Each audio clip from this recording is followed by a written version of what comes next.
Hi, Shannon Waller here with Dan Sullivan, and welcome to Inside Strategic Coach. Today, what we're going to talk about is one of our core thinking processes to help transform any situation. And Dan, the Experience Transformer is one of my very, very favorite processes to go through because for me, it means I can learn from anything. So let's just define what the Experience Transformer is so that people can kind of get on board and use it for themselves. Yes. Well, I've kind of thought this way all my life from childhood. I always really liked to take a look at my experiences that I had and actually see if I could learn from good things that happen and bad things that happen from me. And it just seemed to me that there was like an unlimited amount of raw material just in your own experience, but especially your emotional response to experience. In other words, if it was a bad situation, you had an intense negative emotion. If it was a real exciting thing that happened, a really good thing that happened, then you had sort of intense positive emotion. And it took me a long time to get a handle on this until I had an incident in London. It was one of our very first business trips to London. I had a book that I was writing, and not backed up, by the way. I was just writing on it. And when we were out of the room, our hotel room was broken into and the laptop was stolen. It was a late model Mac, and this was in the late 1990s, 1998 exactly. I had 1 week to finish the book and get it back to my team in Toronto, and the entire manuscript was gone, plus the computer. So this happened late in the evening after we had flown all night to get to London the night before, and so we were very tired. I'd had a presentation that day. We had been out that night with London clients. So Babs came back, and she was just dead, and there was just the shock that your hotel door had been shattered, and the hotel management didn't respond real well to this. So I was just sitting there, and I was just rock bottom. I said, what am I going to do? It's all lost. And if there's one thing that I dread doing, it's ever repeating something. So trying to rewrite what you had written down. And I was sitting there and I was going through just how bad it was. And then all of a sudden the thought occurred to me, and I said, yes. But on the other hand, you weren't real happy with the book as it was developing. You were getting it done because you committed to getting it done. And actually, if you think about this correctly, you'll actually have a chance to write a much better book, an entirely new book. And wouldn't it be a neat thing from start to finish, you could pull off a new book in 6 days. It was actually 6 days' time. And fortunately, I had one of my top tech people, the top tech person, was with me in London. It was sort of a treat to have him over. And he had exactly the same computer with the authoring software that we use. And through work with him, in a matter of about 3 or 4 hours, we were able to create the framework for an entirely new book, where the text was going to be, how many chapters there were going to be, where the visuals would be. And then the advantage is that we were 5 hours ahead of Toronto, so I could get up at 9 o'clock in London and work for 5 hours before it was 9 o'clock in Toronto. And I said, gee, I'm getting it's not 6 days, it's like a day and a half every day, so it's actually 9 days to do it. And sure enough, 6 days later, I had a much better book. It was completely done. He went back on the day of the deadline, took the file with him, and I did it. It was a real terrific experience, and it taught me that the thing that you think is the most negative thing can turn into a breakthrough if you're willing just to think it through from the standpoint of what really worked about this situation. So in a negative situation, yeah, it was really negative. It feels negative. You have intense negative emotion. But actually what was really good about this situation, and it's that almost like a muscle that you develop, that in the bad you can see good. It's a very transformative energy that gets created. And then you actually do say what went wrong with it. You don't ignore what went wrong with it, but you don't get to the bad stuff until you get to the good stuff. And then you say, I'll do this and this and this and this. And I was just propelled forward. I was on a huge high during those 6 days of work time in London. And I always remembered that. So ever since then, when I have this kind of setback in a very short period of time afterwards, I will have come to grips with it, gone into the negative experience, actually identified 4 or 5 really positive things about it, and then the negative things don't feel so badly when you realize that there were good things. And then immediately you say, well, not necessarily going to exactly repeat this experience in the future, but in any situation like this is how I'm going to approach it. I've gotten very, very good at it, actually. This was almost 20 years since I had that experience. So anytime something bad happens, I'm usually through the bad part of it in about a minute or 5 minutes, and then I'm immediately starting to take it apart, putting it back together again, and coming up with the breakthrough. And it's a real breakthrough because you have an unusually intense amount of powerful energy when it's negative, because you get blindsided. I mean, these are usually situations where you get blindsided. But the same thing can happen with a very, very positive experience. You have a big win, and the danger of a big win is that you're flooded with positive energy. It might have been great, but you overlook that there were maybe some things about it that weren't really all that good. You're just being overwhelmed because maybe it was a big money victory or it's a big prestige victory or anything else. And what the danger is there is that you'll think that it's automatic in the future that this will happen. But within the experience, you say, yeah, it's great, but this could be improved on, this could be improved on, this could be improved on, this could be improved on. And then when you look at what really happened, you're more even about the good things. You say, yeah, but if I try to repeat this situation, it's the problem with winning experiences, that you try to repeat them. And not only that, you expect them. And there could have been circumstances where you just lucked out. Yeah, it was skill on your part, but it was luck. And I get the same kind of breakthrough out of a positive experience. Well, I love that the experience transformer can be used for both positive and negative. And in fact, in the early days, we used to call it the negativity transformer until we realized that it would be really useful to take a look at our wins, our positive experiences, and also learn from them. The other thing I like, Dan, is that it works brilliantly for work situations and teamwork situations. I've also used it at home. And I've used it to improve our vacations, different events that we've done together as a family. And it's very useful to be able to capture amongst more than one person really what was the situation. And to do it without a lot of spin, a lot of drama. It's just what were the facts? And then what about that worked? List those down so the person who isn't happy kind of recognize it wasn't all terrible. And then what about it wasn't great? What could have been better? And then get to strategizing about how to make sure it happens for the better next time. And it's such a useful conversation to have with yourself or with other people. I would say it's actually my number one learning tool. Yeah, and I call it, I nicknamed it right after we put this into a formal process inside Strategic Coach, which was shortly after my London experience.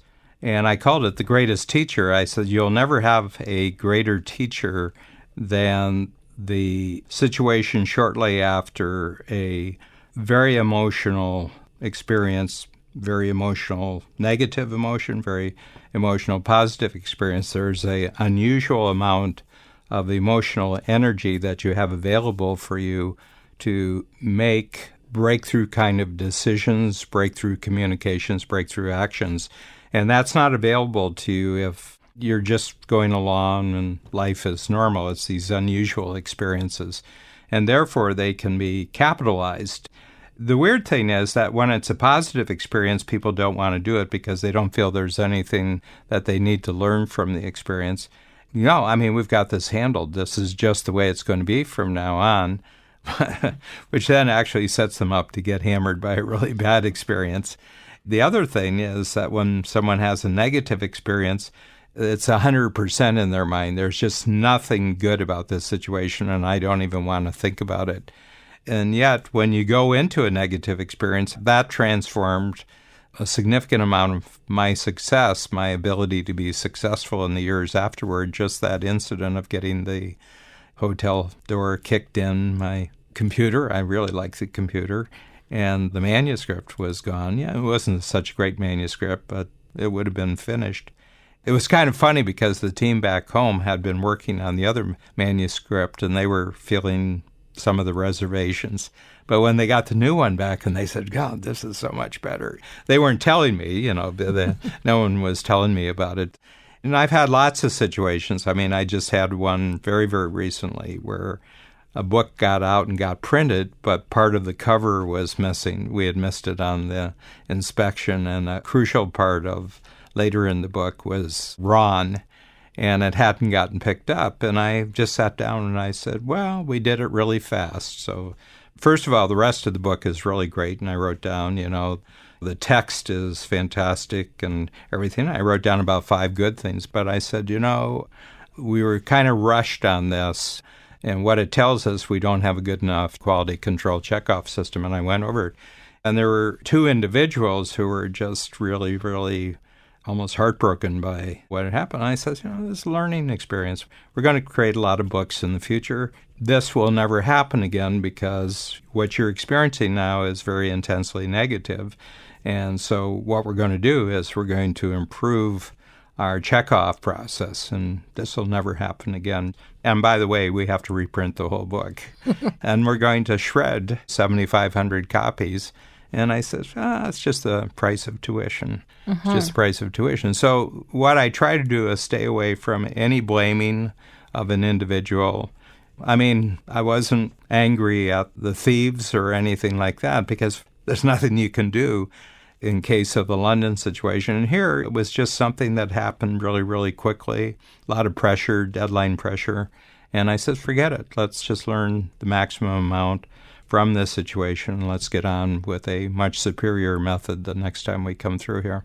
And what strikes me, Dan, is that, in terms of why this is so important, there's so much rich opportunity in our experience. But if we don't learn from it, expression is we're destined to repeat it. And we end up in the past littered with experiences that we don't want to go back and revisit because they're too emotionally challenging. We don't have a way to handle it, or positive wins, and we actually don't know why we were successful. So there's a really strategic reason to go back and look at those experiences. It could be yesterday, it could be longer ago, to make sure that we're always learning.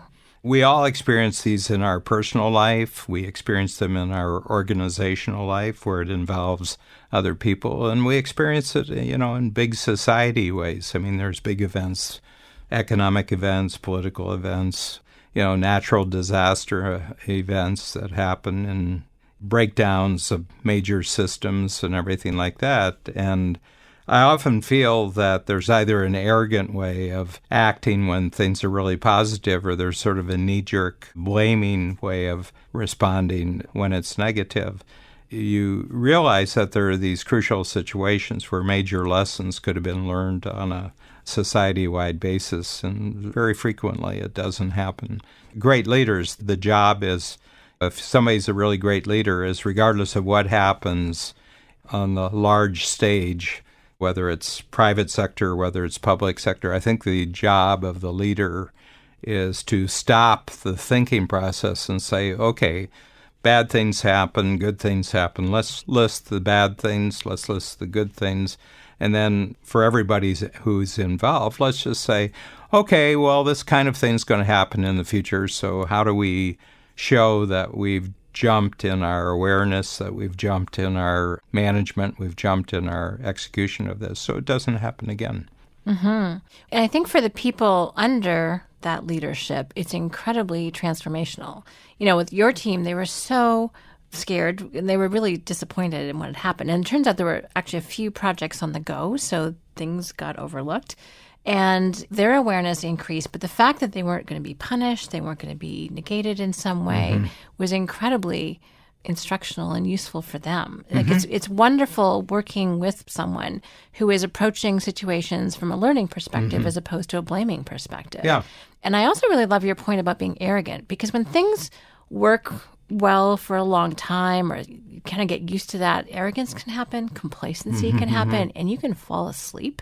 And that can set you up for a slam. Yeah. So I think there's an attentiveness here to experience that's really important, to pay attention and to always be learning from what's going on and not take any of it for granted, positive or negative. Yeah. The more and more I look at my lifetime, I realized that I've actually been quite good at this, kind of in an automatic way or unconscious way for quite a long time, but having a situation where I really analyzed it and I was able to diagram it and turn it into a formal thinking process really started a whole new stage of my personal growth and my growth within an organization. That was the big thing. Your experience when you're having intense emotions is the greatest teacher that you can possibly have. You have to really learn how to channel these situations, and you'll always come up with unique breakthroughs, regardless of whether it was a negative or a positive experience. And I like that, of getting maximum amount of value out of fairly short experiences. I love it. Seems like I'm ahead of the game. Well, and you're always learning and you're always making things better. Yeah. So just as we close off, how can people apply this to their own experience, to their own lives? Well, I find it's useful to write when you have something like that. So you can do it with a sheet of paper, and there's just 3 boxes that you would need. On top of one box, you just say what worked, and the other one is what needs to improve.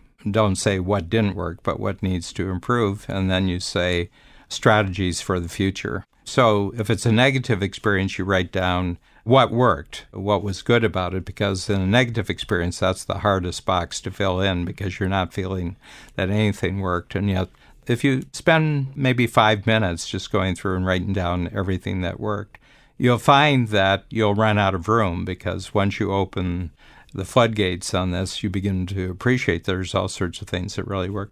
Then you go to the box that says things that need to be improved, and you write those down, and you'll notice the bite, the negative sting of the experience has gone. You're just listing things as if they're raw materials, they're like building blocks, and you got that. And then you come down below and say, okay, let's say I'm in this type of situation sometime in the future. How would I approach it now? And you'll come up with 5 or 6 things. And that won't impact just one particular type of situation. It'll make you alert to all situations. It'll be specific situation, but general learning. So you get smarter all over when you do this. So this is something you can apply to any experience, maybe when you're feeling stuck about something. Certainly if you're feeling disappointed, frustrated with yourself or frustrated with other people, that's a great time to jot these things down. And just even starting by saying what happened. You've always coached Dan to keep it in as few lines as possible. In small boxes. Just state the facts, ma'am. Just the facts. So you're not going into the whole drama of it. So I think in terms of how to do it, it's really just sit down with yourself or others and go through, as you said, write it down. And I really like doing it as a team. We do it after we do particular workshops. We do it after a couples connection workshop, and we're always able to improve as a result of that. And I find when you're always keeping open the possibilities and what you can learn and what you can do better next time, it creates a really positive momentum for the future. And I think you're also never bogged down by your past. Yeah. There's a general, I would say, in the news media, in the dramatic entertainment industry, there's a fault-finding mentality, there's a blaming mentality, there's a very, very negatively critical mindset. My feeling is that there's no learning that comes out of any of this. And the reason is because it's trying to put yourself in a position where you're completely blameless and innocent, but you get to criticize other people and blame other people. And I said, not very useful. It's not a good way to move forward. Life is complicated. Every individual's kind of doing their own thing. There's a lot of collisions. There's a lot of breakdowns. You don't learn anything if you're finding fault, blaming, resenting, have a grievance. There's no learning in any of those approaches. You're kind of on the winning team or the learning team, but never on the blaming team. No. Well, if you're on the blaming team, you're on the losing team. Great, Dan. Well, thank you. I'm excited that we talked about this today because to my mind, that attitude of looking at every situation in your life as a possibility of something that being a greatest teacher. Being a greatest teacher, and that you can always get better as a result, creates incredible momentum and positivity, really, in people's lives. So thank you. Good.